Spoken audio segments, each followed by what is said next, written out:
Assalamualaikum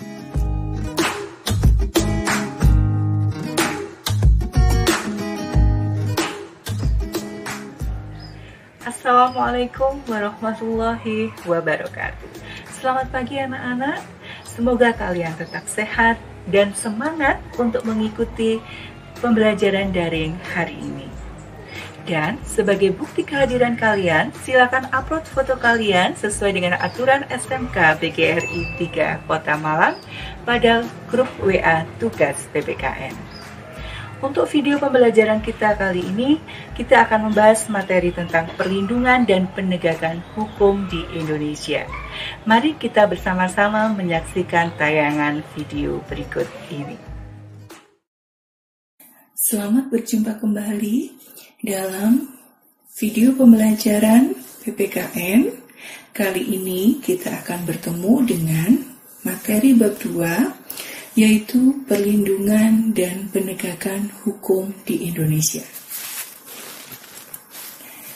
Materi kita kali ini sesuai dengan kompetensi dasar 3.2, mengevaluasi praktek perlindungan dan penegakan hukum untuk menjamin keadilan dan kedamaian. Dan tujuan pembelajaran kita kali ini adalah agar siswa dapat menjelaskan konsep perlindungan dan penegakan hukum dengan tepat, serta siswa dapat menjelaskan pentingnya perlindungan dan penegakan hukum dengan benar. Pada materi bab 2, kita akan bertemu dengan 3 submateri. Yang pertama, hakikat perlindungan dan penegakan hukum. Yang kedua, peran lembaga penegak hukum. Kemudian yang ketiga, dinamika pelanggaran hukum. Nah, untuk video pembelajaran kali ini, kita akan membahas tentang materi hakikat perlindungan dan penegakan hukum. Next. Nah, sebelum lanjut pada materi inti, marilah kita amati gambar berikut ini dan silakan Anda memberikan pendapat tentang dampak yang diakibatkan dari gambar tersebut. Nah, ini gambarnya. Ada yang bisa? Iya, bagus. Jadi, ini adalah suatu bentuk dari pelanggaran lalu lintas. Ya, kalau kita lihat keadaannya ini macet. Ya, semua berburu-buru ingin segera sampai pada tujuannya. Sehingga kalau kita lihat, para pengendara sepeda motor ini menghalalkan berbagai macam cara sampai mereka ini melintasi trotoar yang seharusnya digunakan oleh pejalan kaki. Nah, kalau kita lihat dari gambar ini, apa yang terjadi? Betul, tidak tertibnya lalu lintas. Nah, akhirnya karena ada satu pelanggaran seperti ini, kira-kira apa yang dampaknya diakibatkan? Iya, benar, akan mengganggu dari para pejalan kaki, akan mengganggu keselamatan dari para pejalan kaki. Bisa dipahami ya? Nah, jadi kalau begitu, kita bisa mengambil kesimpulan dari gambar ini. Jika seandainya para pengguna jalan raya tidak mematuhi peraturan lalu lintas, maka akan merugikan pengguna jalan yang lain. Bu Guru ulangi ya. Jika pengguna jalan tidak mematuhi peraturan lalu lintas, maka dia akan merugikan atau mengganggu kenyamanan dari pengguna jalan yang lain.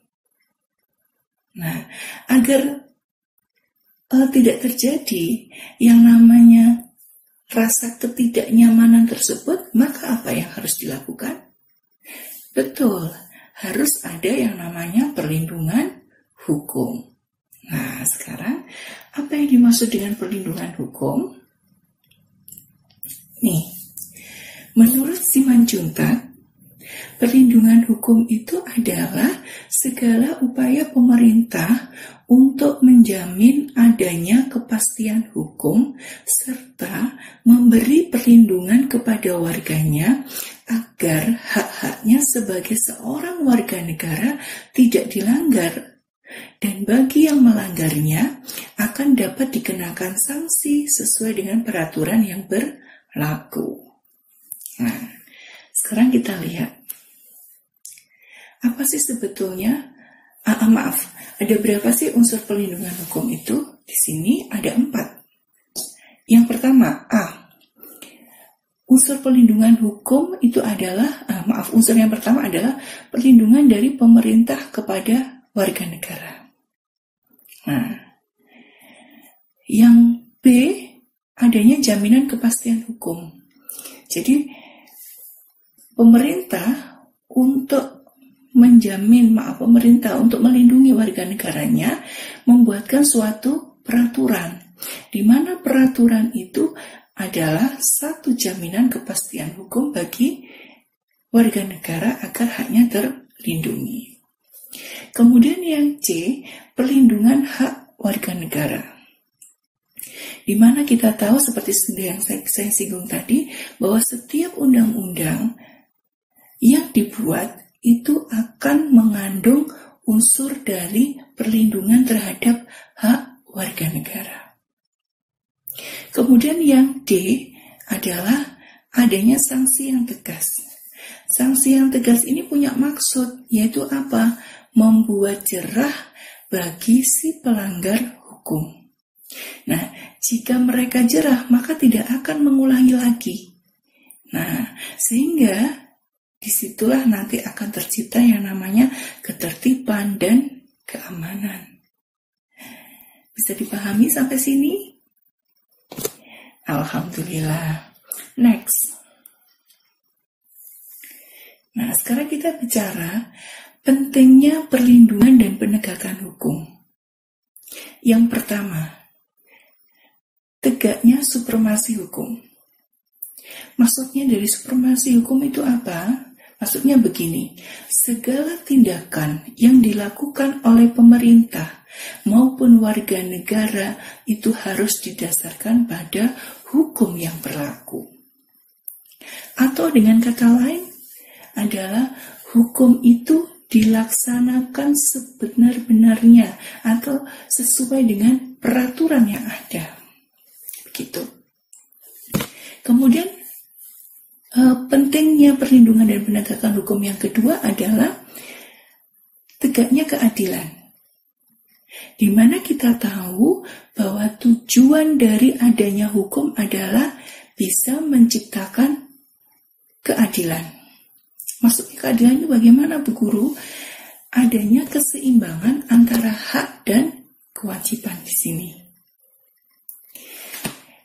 Kemudian yang ketiga adalah dapat mewujudkan perdamaian dalam kehidupan di masyarakat.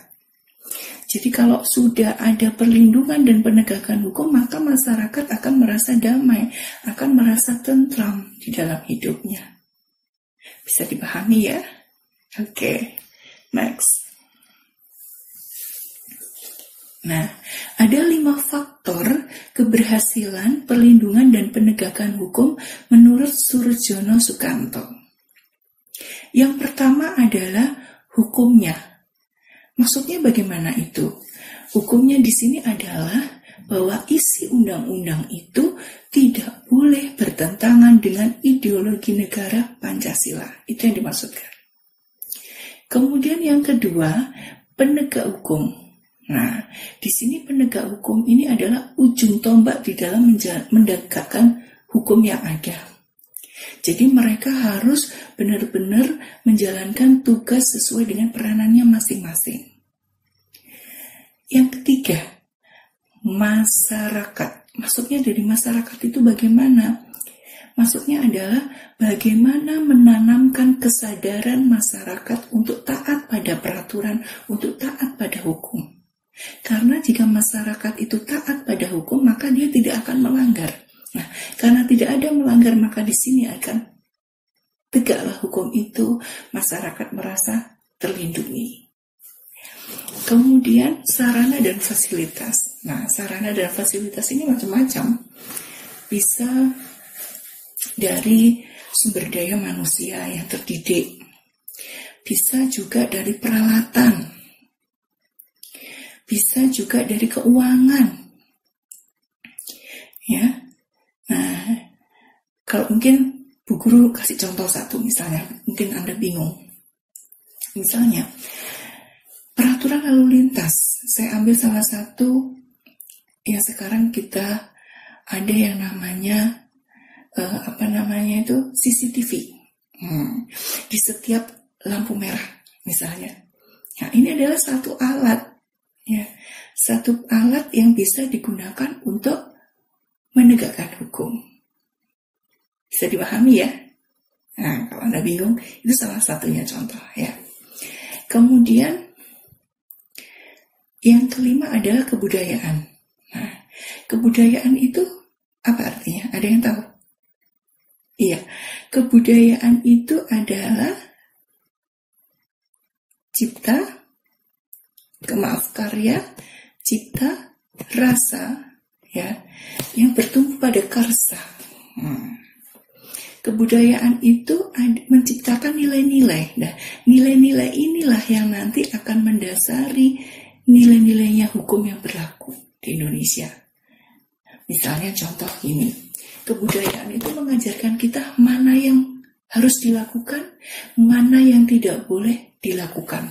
Nah, nilai-nilai ini loh yang mendasari adanya materi hukum itu. Jadi, isinya hukum itu.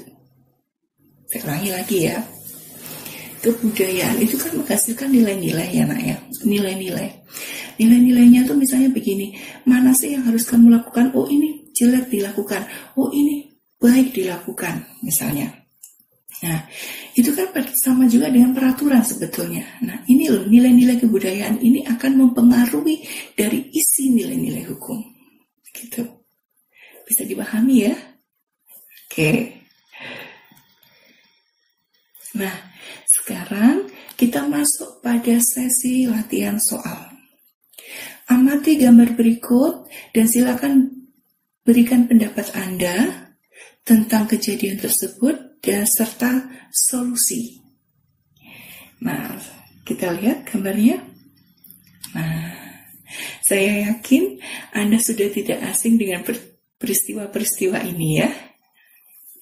Nah, silakan Anda memberikan pendapat bagaimana peristiwa tersebut. Kalau ini misalnya gambar 1 terlambat sekolah ya. Bagaimana seharusnya agar tidak terlambat sekolah, gitu ya. Oke. Jadi berikan solusi agar ketidaktertiban ini bisa menjadi sesuatu yang tertib.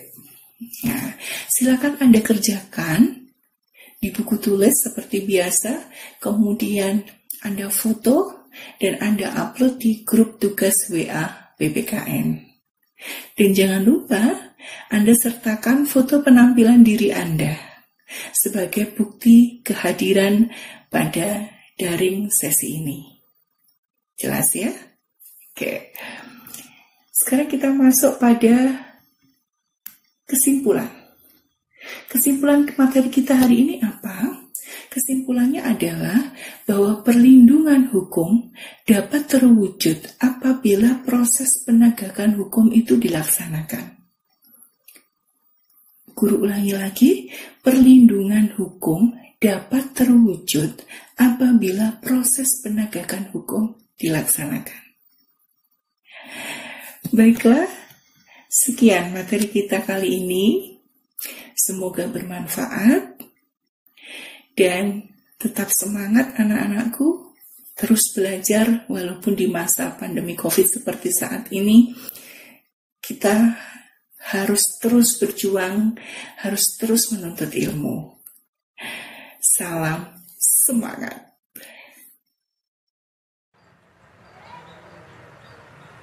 Demikian video pembelajaran kita kali ini. Pergi ke pasar membeli ikan. Ikan ya, ikan lohan. Sekian yang dapat saya sampaikan.